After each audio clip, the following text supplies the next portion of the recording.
कन्या मुक्ति का कारण। क्षंत लोगे जनरे बनोत्तमा तथा कन्या जनरे बनोत्तमा यदर्थमेते रघुवंश केतवा क्षमावता मुक्ति पदई कहेगा। कन्या होगी, कितनी भी गरीबी होगी, उसका विवाह करो तो कितना पुण्य बनेगा। और कितने भी धनवान हो जाओ, कितने भी धनवान हो जाओ, और भाव अच्छा नहीं है तो जीवन में कभी पंचायती कथा में भी कुछ नहीं दे पाओगे। पर बेटी हो गई तो कुछ न कुछ जरूर दोगे, और विवाह में ही नहीं दोगे, जब भी बेटी आया करेगी तो कुछ न कुछ दिया करोगे। घर से पुण्य होता रहता है, घर से पुण्य होता रहता है। क्यों कि बूंद बूंद ते घट भरे और टपकत खाली। एक एक बूंद डालते रहोगे तो मटका भर जाएगा, और एक एक बूंद टपकेगी तो मटका खाली हो जाएगा। कन्या जब भी आती है माँ कुछ न कुछ देती है, और माँ तो देती है द्रव्य दक्षिणा जो कुछ पड़ जाए, पर वो बहन या वो बेटी आशीर्वाद देके जाती है। वो आशीर्वाद हमेशा फलित होता है, कभी उसको बुरा मन पाओ। 5-5 कन्याएं विवाह करना है, कोई कर्जा वर्जा नहीं, जिनका कुछ नहीं है उनके कर्जा से पेट नहीं छूटता। अरे परमात्मा तेरा विधान बड़ा विचित्र है। घर में शादीशुदा व्यक्ति व्यवहार अच्छा रखता है, पर घर में जिसकी शादी नहीं हो वो ऐसा रूखा व्यवहार करता है कि पूछो ही मत। शादीशुदा वाले से पूछो भैया खुरपी चाहिए, बोले रखिए, और कोई बिना शादीशुदा वाला मिल गया तो खुरपी को 6 महीना से बैठ टूटा रहो, तुम्हें खुरपी पेट पड़ी है, 6 महीना से बैठ टूटा रहो, वो खुरपी तक नहीं दे सकता है। खोद खोद के मुंह से मर गए, मौज करी सर पंकान, और जोर जोर के हम तो मर गए, मौज करी खर्चम्मा। मुरने का 1 रुपया को बिस्कुट नहीं खाओ, घरे आए तो 10 रुपया को खर्च है। वो हे राम राम, वो तो वही देने वाला, देना हार कोई और है, देता है धन है, और लोग धर्म में रो करें यहाँ के नीचे। भगवान की माया भगवान जाने। बिटिया एक बड़े धनिक व्यक्ति थे, सुन लो बात, राधेश्याम। धनिक व्यक्ति दुकान पर बैठे थे, दुकान पर उदास बैठे थे। तब तक क्या हुआ, एक महात्मा, और महात्मा हमेशा परोपकाराय शतां विभूतया, हमेशा परोपकार की भावना संतों के मन में रहती है। दानेन पाणिं न तु कंकणेन श्रुतं श्रुतेनैव न कुण्डलेन विभाति काया कर्मा प्राणां परोपकारेण न चंदनेन। परोपकार से सौंदर्य है, चंदन लगाने से नहीं है। चंदन तो पूरा माथा मड़ा हुआ है, और जाकर के कले पैदा कर दी तो ऐसा चंदन लगाने से क्या फायदा। सेठ जी बैठे थे, धनिक थे, बैठे थे, खिन्न मन बैठे थे। तब देख महात्मा जी आए, बड़े ध्यान से सुनना। महात्मा जी ने कहा क्या बात है, मुंह लटकाए बैठे हो। ओ खड़ा हुआ गद्दी से और महात्मा के चरणों में पड़ गया, रोने लगा। बोले भाई क्या बात है, दुकान तो चकाचक भरी हुई है, मुनि गुमास्ता लगे हुए तो रो क्यों रहे हो।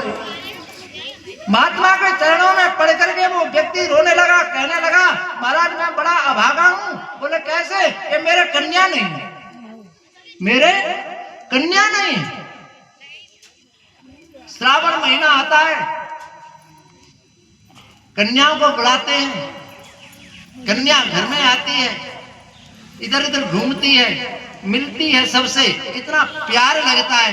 मैं ऐसा अभागा कि मेरे घर में कन्या नहीं, मेरा घर हमेशा सोना ही पड़ा रहता है। महात्मा जी बोले कि इसमें चिंता करने की क्या जरूरत है। बोले चिंता का तो विषय है महाराज, क्योंकि अब वो काम हो नहीं सकता, उम्र ज्यादा हो गई, अब वो विधान फेल हो गया, अब आशा भी खत्म हो गई।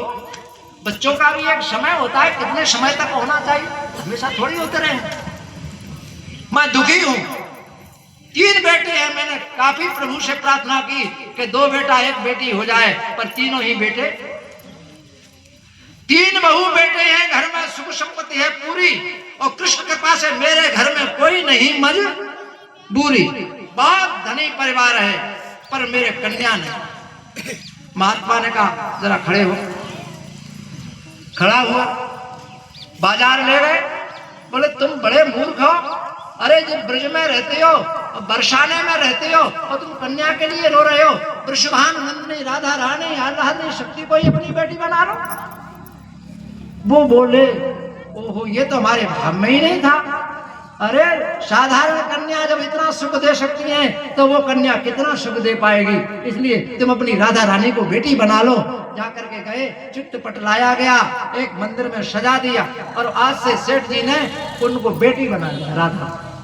राधा को बेटी बना लिया।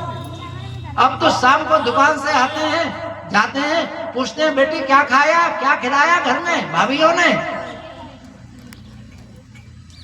बड़े प्रसन्न होते, बोले वाह सेवा शुश्रूषा चल रही। अब तो उनका मन प्रसन्नता से भर गया, चेहरा दमक उठा, खिल उठा।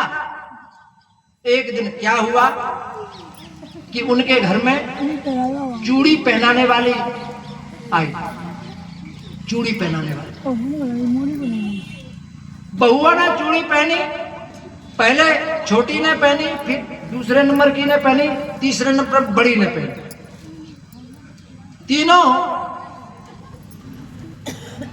बेटी और बहुआ जब चूड़ी पहन के चली गई, राधा रानी ने विचार किया कि भाभीयों ने तो चूड़ी पहन ली और हमको चूड़ी नहीं पहना है, चलो कोई बात नहीं हम ही पहने लेते हैं। तो वो तो अपने अपने रूमों में चली गई। राधा रानी जाकर के टोकरी के पास बैठ गई, कहा कि हमें भी चूड़ी पहनाओ।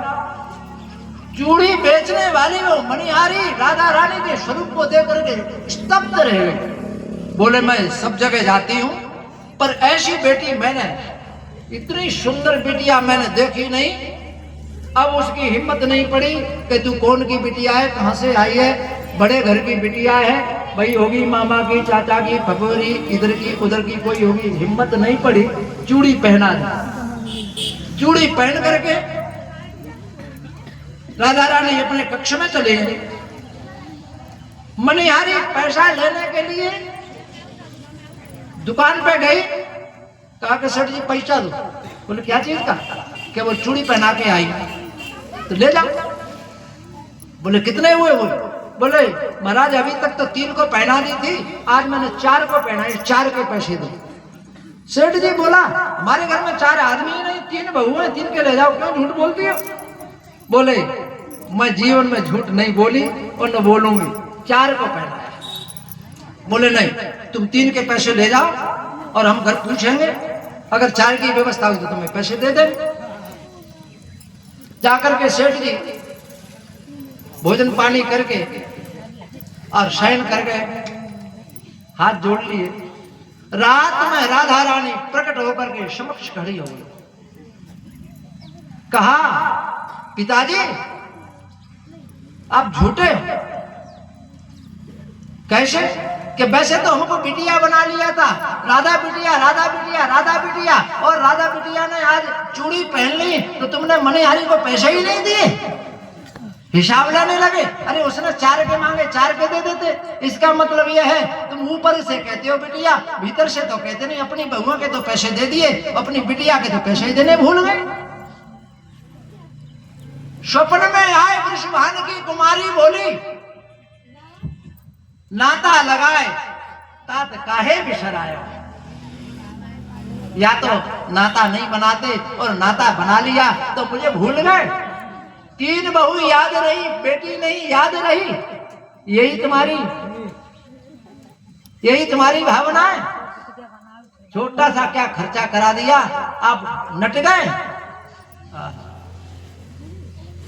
सेठ जी चरणों में पड़ गए, बेटी तूने आंख खोल ली।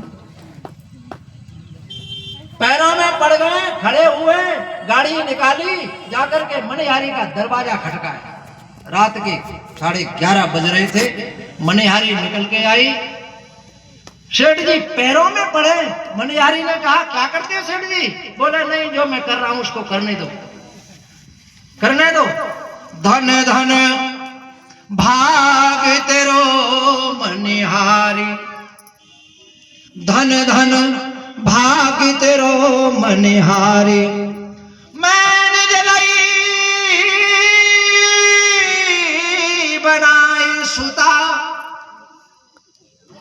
पर नैनन नहीं निहारी। तो कर से पहन गई चूड़ी श्री वृषभान दुलारी।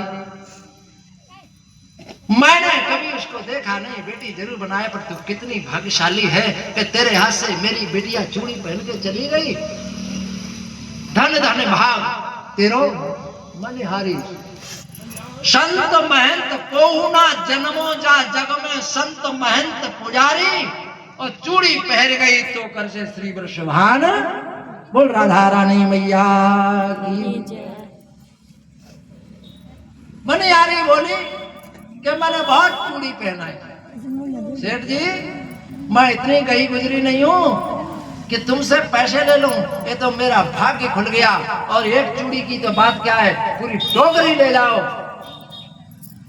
धन्य है राधा रानी मैया ने उस दिन से उसका चूड़ी बेचना ही बंद करवा दिया, मालो माल कर दिया। ये है बेटी। पर बेटी जन्मते ही रोते हैं, अरे पथारा पड़ेगा जा मत में जन्म नहीं जाएगा। बोल बालाजी महाराज की। आज भैया सदा सुमन फल सहित सब द्रुम